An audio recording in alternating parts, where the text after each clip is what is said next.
नमस्कार दोस्तों, आज की हमारी कहानी है बहू या नौकरानी।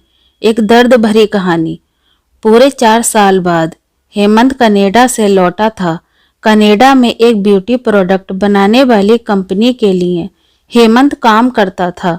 हेमंत अपने देश, अपने घर लौटकर काफ़ी खुश था। एयरपोर्ट पर उतरते ही हेमंत की नज़रें अपने परिवार वालों को खोजने लगी। जल्दी ही उसे अपने माँ बाप, भाई भाभी, बड़ी बहन और खुद की 3 साल की बच्ची भी एयरपोर्ट पर खड़े नजर आई, लेकिन उसकी नज़रें शोभा को खोज रही थी। वो सोचने लगा, ये शोभा मुझे मिलने आई क्यों नहीं, और ऊपर से उसने हमारी छोटी सी बच्ची को भी यहाँ भेज दिया। अश्विन एयरपोर्ट पर सबसे हंसी खुशी मिला। फिर उसने शोभा के बारे में पूछा तो उसकी दीदी बोल पड़ी, भाई वो घर पर ही हैं, तुम्हारे लिए खाना तैयार कर रही हैं। वह तो आज ही तुम्हारे आने की खुशी में काम करने लगी हैं, वरना वो काम करती कहाँ हैं। अश्विन ने अपनी बेटी को प्यार से उठा लिया, लेकिन उसकी बेटी उसे देखकर रोने लगी।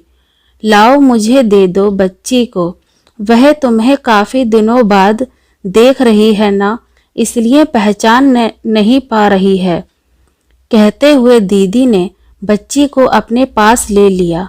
सभी टैक्सी में बैठकर अपने घर की तरफ रवाना हुए।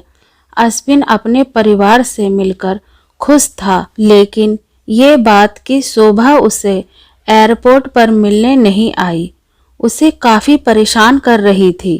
वो सोचने लगा, क्या खाना बनाना इतना ज़्यादा ज़रूरी था, मुझसे मिलने से भी ज़्यादा, और वो भी तब जब मैं 4 साल बाद वापस आया हूँ। इन्हीं ख्यालों में घर तक का आधा रास्ता बीत गया। अब उसकी बच्ची उसे देखकर रो नहीं रही थी, इसलिए अश्विन उसके साथ खेलने लगा।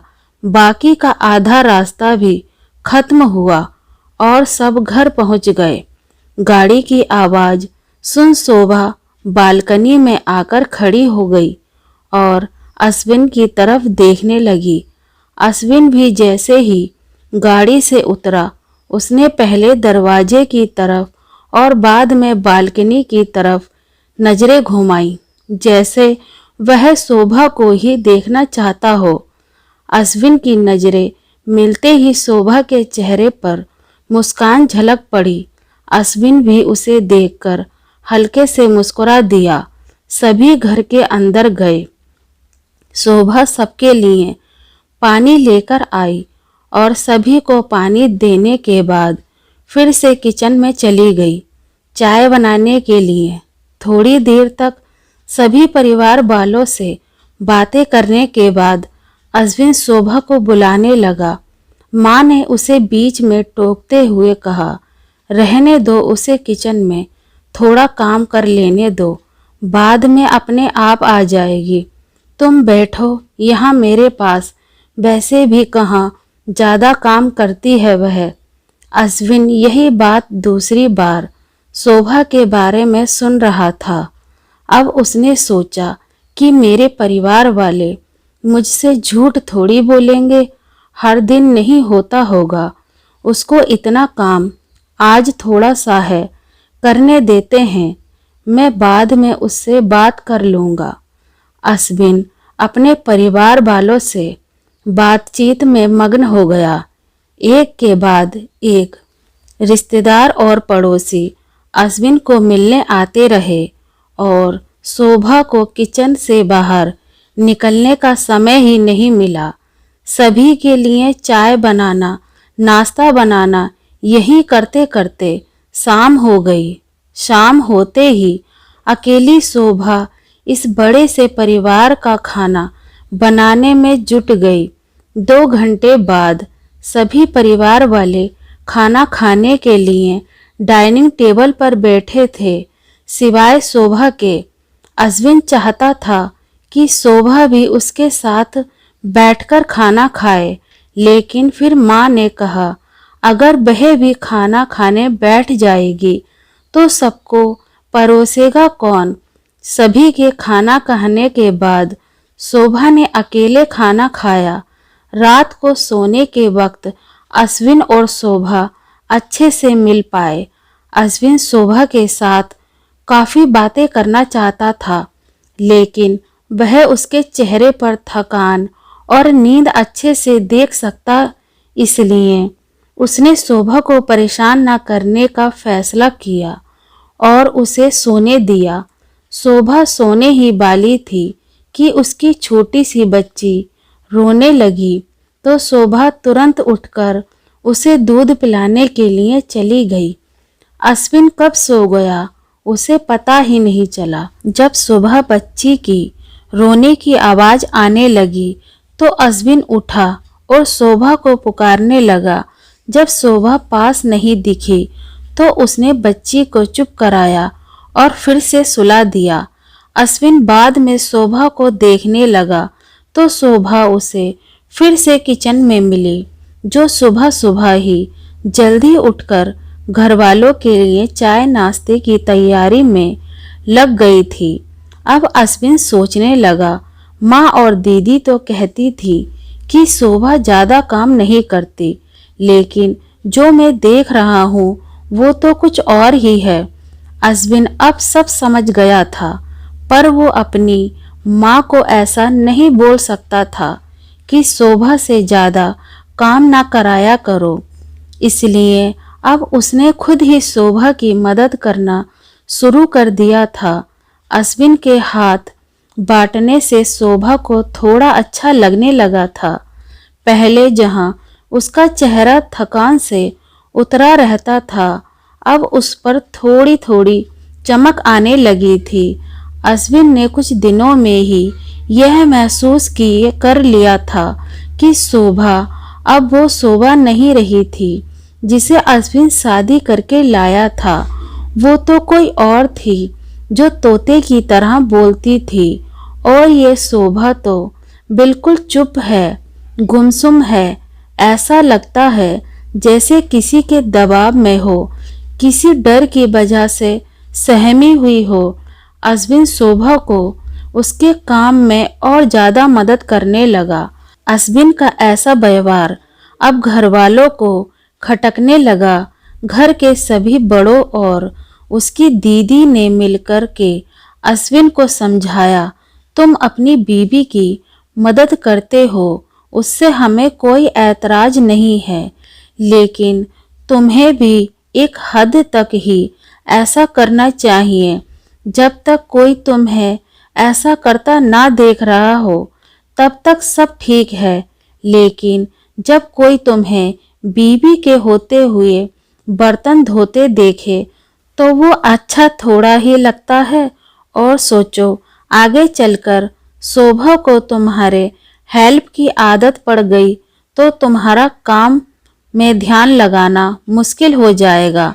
अश्विन हमेशा से ही अपने परिवार वालों की बात मानता आया था। जिस तरह से सब ने अश्विन को समझाया था, अश्विन भी उनकी बातों में आ गया।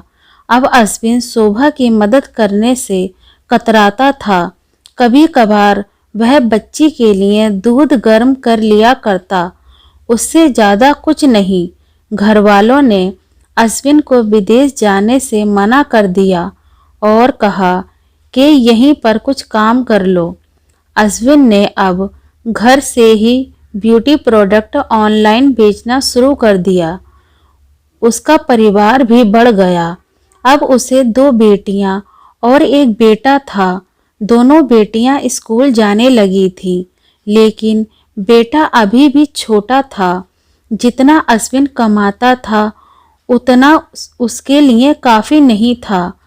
काफ़ी सोच विचार करने के बाद अश्विन ने यह फैसला किया कि वह अब शोभा के साथ शहर में जाकर रहेगा, जहां पर शोभा भी काम कर पाएगी और वह घर से ही अपने ब्यूटी प्रोडक्ट बेचना शुरू रखेगा। इस तरह से वे अपने पैसों की तंगी को पूरा करेंगे। परिवार वालों ने भी अश्विन को इजाज़त दे दी। अश्विन चाहता था, घर वालों ने अश्विन को विदेश जाने से मना कर दिया और कहा कि यहीं पर कुछ काम कर लो। अश्विन ने अब घर से ही ब्यूटी प्रोडक्ट ऑनलाइन बेचना शुरू कर दिए। उसका परिवार भी बढ़ गया। अब उसे 2 बेटियां और एक बेटा था। दोनों बेटियां स्कूल जाने लगी थीं, लेकिन बेटा अभी भी छोटा था। जितना अश्विन कमाता था उतना सबके लिए काफ़ी ना था। काफ़ी सोच विचार करने के बाद अश्विन ने यह फैसला किया कि वह अब शोभा के साथ शहर में जाकर रहेगा, जहां पर शोभा भी काम कर पाएगी और वह घर से ही अपने ब्यूटी प्रोडक्ट बेचना शुरू रखेगा। इस तरह से वे अपने पैसों की तंगी को पूरा करेंगे। परिवार वालों ने भी अश्विन को इजाज़त दे दी। अश्विन चाहता था कि माँ भी उसके साथ रहे, लेकिन माँ को शहर में आना मंजूर ना था। माँ बड़े भाई के साथ रहने लगी। शहर में अब शोभा नौकरी करती और अश्विन घर से ही ऑनलाइन अपने प्रोडक्ट बेचता। कई साल ऐसे ही बीत गए। शोभा घर का काम और बाद में बाहर का काम करके पहले से भी ज़्यादा थकी थकी रहने लगी। परिवार वालों की अश्विन के दिमाग में डाली बातें अभी भी उस पर असर करती थीं। वह यहाँ पर भी शोभा का हाथ न बटाता। अश्विन अब दिन रात अपने प्रोडक्ट बेचने में ही मसरूफ रहता। कभी कभी शोभा उससे कहती कि मुझे अच्छा नहीं महसूस हो रहा है, मुझे डॉक्टर के पास ले चलो। वह हाँ कह देता, लेकिन अपने काम में इतना खो जाता कि कभी उसको डॉक्टर के पास लेकर ही नहीं जाता। शोभा तो बीमार थी, लेकिन एक बार अश्विन बहुत ज़्यादा बीमार हो गया। इतना बीमार हो गया कि उसे अस्पताल में भर्ती करवाना पड़ा। अस्पताल में अश्विन के पास सिर्फ शोभा थी और कोई नहीं। इतना बीमार होने के बाद भी उसके परिवार वाले सिर्फ उससे मिलकर वापस अपने घर चले गए थे। उसका सहारा बनने के लिए, उसकी तकलीफ बांटने के लिए कोई भी उसके पास नहीं था। बिस्तर पर पड़े और शारीरिक तकलीफ से गुजर रहे अश्विन को अपनों का ऐसा व्यवहार बहुत तकलीफ दे रहा था। फिर वह सोचता कि उसने भी तो शोभा के साथ जिंदगी भर यही किया है। क्या वो शोभा का जीवन साथी सिर्फ नाम का ही था? जब साथ देने की बारी आती थी तो उसने दूसरों के बहकावे में आकर उससे किनारा कर लिया था। यहाँ तक कि शोभा के खुद अपने मुंह से कहने के बाद भी उसकी तकलीफ को भी वो नज़रअंदाज करता आया था। अश्विन को अब अपना दर्द शोभा के दर्द के आगे मामूली सा लगने लगा। उसके दर्द को ना बांटकर उसने बहुत बड़ा गुनाह किया हो, ऐसा उसे लगने लगा। पश्चाताप के आंसू अश्विन की आंखों से बहने लगे।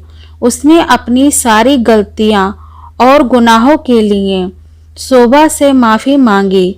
दोस्तों, जीवन साथी का मतलब होता है जीवन के हर उतार चढ़ाव में, जीवन के हर मोड़ में जो साथ दे।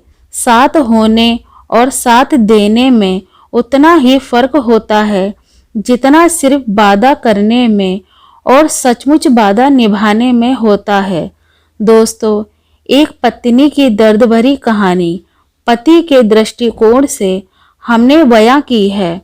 इस कहानी को पढ़कर किसी भी पति या पत्नी का अपने जीवन साथी के प्रति व्यवहार सुधर जाएगा, तो इस कहानी को लिखने का उद्देश्य सफल हो जाएगा। तो आज की हमारी कहानी कैसी लगी दोस्तों, कमेंट में बताएं। कहानी पसंद आई तो लाइक, शेयर एंड हमारे चैनल को सब्सक्राइब करें। कहानी पढ़ने के लिए धन्यवाद।